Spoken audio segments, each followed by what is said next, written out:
Okay, so I think the easiest way of me explaining hygiene and exterior protection is just to take a quick look at these images on the laminate. If it was possible to magnify the paintwork on your car, that sounds a bit mad really, it actually looks ever so similar to the divots that you would see on something like a golf ball. A golf ball, you just imagine it to be a round ball, but as we know, it's got loads of little divots in it that help it fly through the air. Now, the reason we've used a golf ball analogy is because those little sort of dips that you get on the paintwork, a bit like the skin on your hand, you have pores, you can't see them, but they're definitely there. That's exactly the same with cars. The problem is you take your vehicle out onto the road and all manner of external pollutants bond themselves onto the surface and the car gets dirty. So likewise, if you were to use a golf ball on the driving range, it's going to get dirty. It won't fly right, if you don't clean it. But like a car, like a golf ball, you clean them up. And unfortunately, some of the dirt and some of the grime remains behind, in this case, in the golf ball, in the little divots. You can't clean them right out because it's a little bit difficult, but in the same way they calcify, particularly salts and limescale from road water. It calcify into the little paint pores on your vehicle, and that does cause a problem really, because it allows dirt and grime to hold on to the surface a lot easier than it would if it was a perfectly flat, perfectly clean surface. So unless you wash the car with a jet hose, or you rinse it really well first, then that problem can make worse scratch swirls and cobwebbing, which you tend to see on a lot of dark coloured cars, this sort of circular scratching marks. The other thing, when it's not protected, is you can get things like bird poo or bird lime that will pickle the paint because it's acidic, so you've got to wash it off really, really quickly. So to protect yourself against, or the paintwork against such events happening, we coat the surface almost like in a liquid glass stuff. It's called like a polymer film.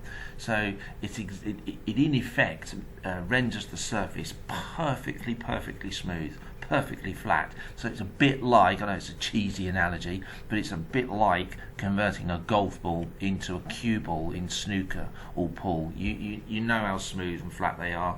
You only need to pick one of these snooker or cue balls up, just give it a quick rub of the duster, and it's immediately really clean. Not so with these, and that's effectively what it does to your paintwork.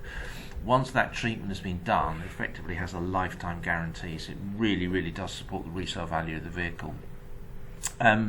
That's actually stage one. We also get a stage two with this level of protection. Now this is quite interesting actually, because both the Guardian and the Mail reported on some scientists at the University of Birmingham, I think just a few years ago, did an experiment on over 2,000 cars, and they found over 100 different strains of dangerous bacteria, including Salmonella and E. coli. In fact, they reckon that the average person, not necessarily you, but the average person, in the UK's car is more unhygienic than that of a public convenience. So it's quite bad, really.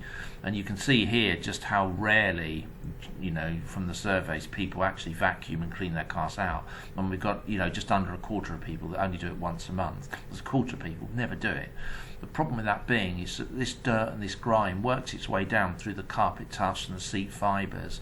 Once it gets to the bottom here, what it starts to do is it decays, bacteria forms, germs are created, and odours are emitted into the vehicle. And that's one of the fastest reasons that you lose, or contributory towards the loss of new car smell, which we all like to have because it's so fresh.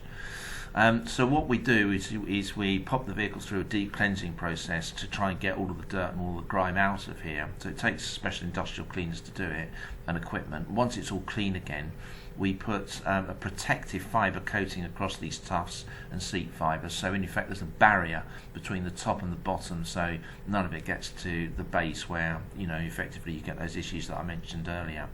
Now, coffee being the most drunk drink in cars today are very much milk based, lattes, and cappuccino.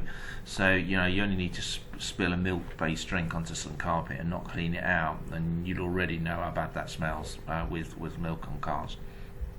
If it happens with this level of protection, the liquidous spill actually sits on top of the tubs just like water sits on plastic, so it makes it very easy just to sort of wipe it off. But once we've done the interior and exterior for hygiene and exterior protection, then we'll certify it online with a protection certificate.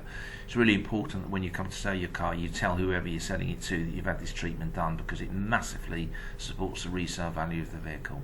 But we'll give you an illustration of that a bit later on. It's part of the care pack that we build into your cost of change.